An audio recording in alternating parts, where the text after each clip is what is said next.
فهنبتدي نتكلم دلوقتي عن الهجوم. اول مهاجم هنتكلم عنه هو جواو بيدرو. جواو بيدرو هيلعب وولفز زي ما اتكلمنا عن استوبينيان والراجل اللي حطيناه في التشكيله، لان دفاع وولفز ضعيف.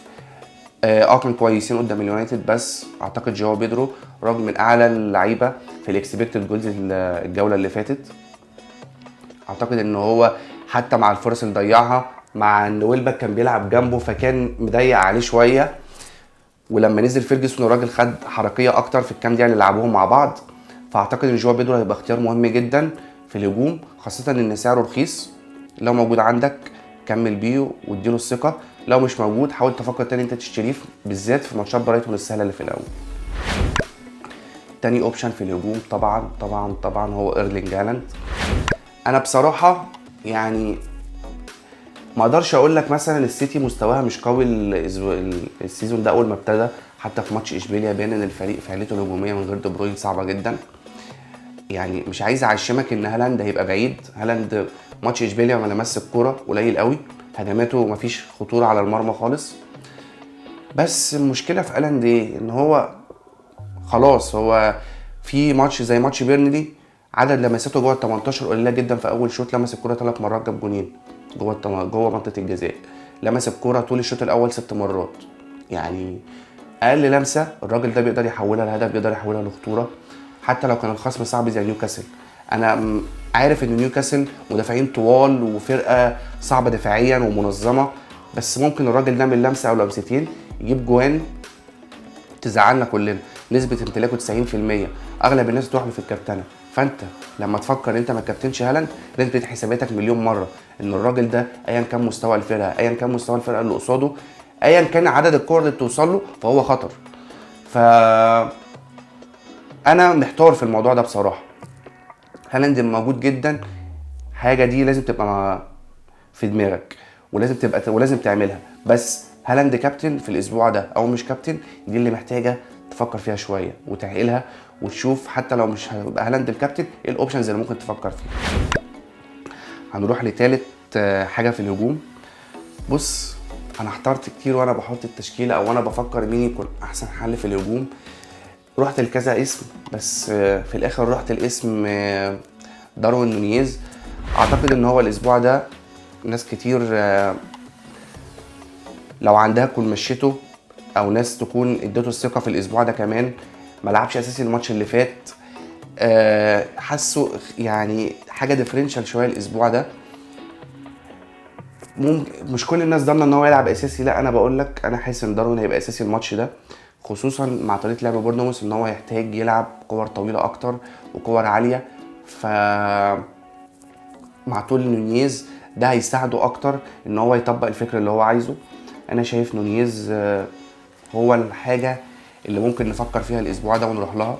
من اعلى برضو المهاجمين اللي متوقعين ان هم يسجلوا جوان الاهداف الاسبوع ده.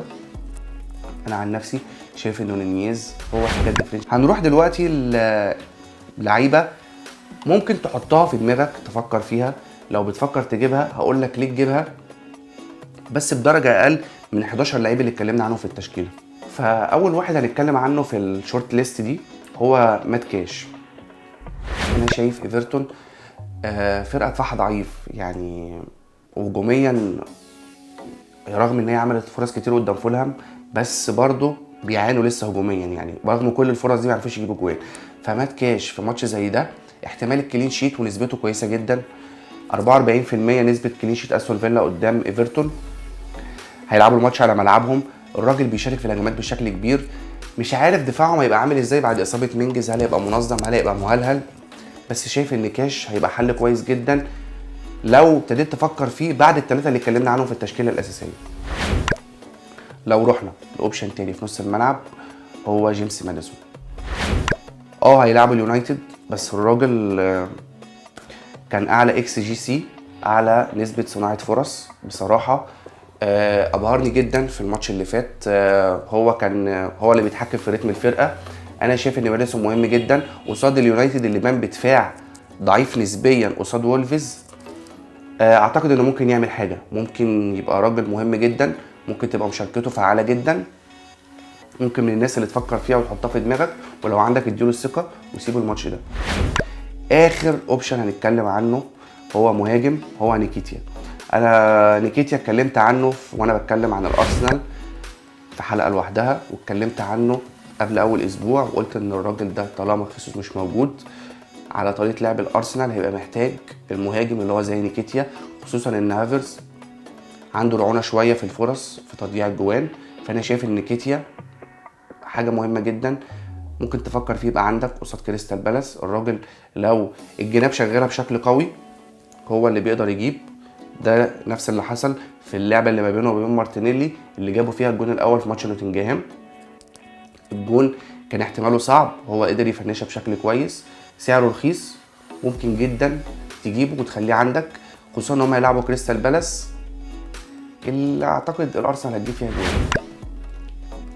دلوقتي هتكلم عن الناس اللعيبه اللي الناس كلها راحت اشتريتها. الناس كلها دلوقتي جابت ايزاك وجابت رودري. انا دلوقتي هوريك الهيت ماب بتاعت رودري.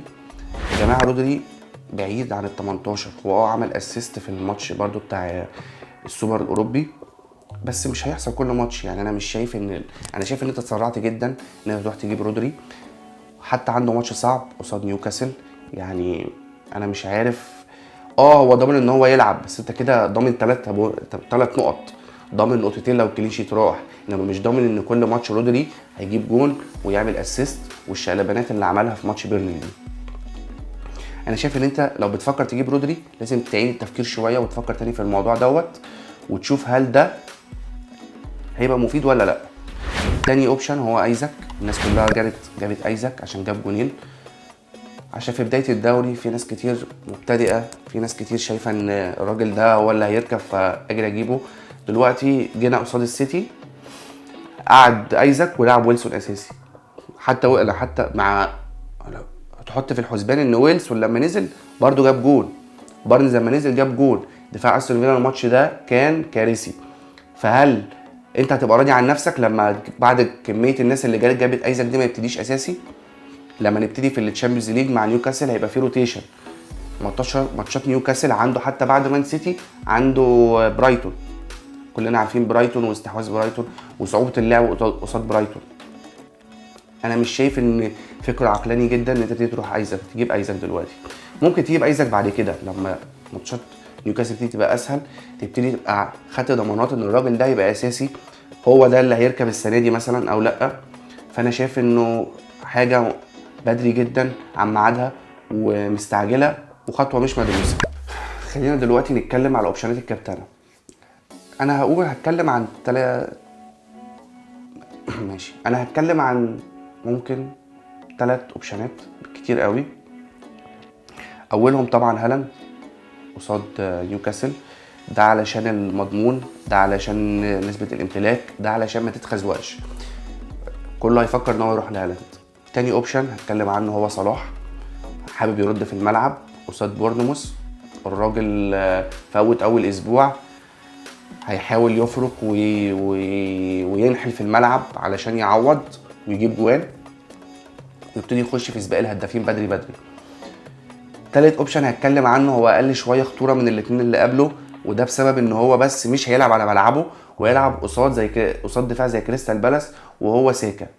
انا شايف ساكا برضو من اوبشنز الكابتنه الحلوه جدا اللي ممكن تجيبها وممكن تعملها وممكن تاخد الريسك فيها. بس كده دي كانت كل حاجه معانا النهارده وشكرا.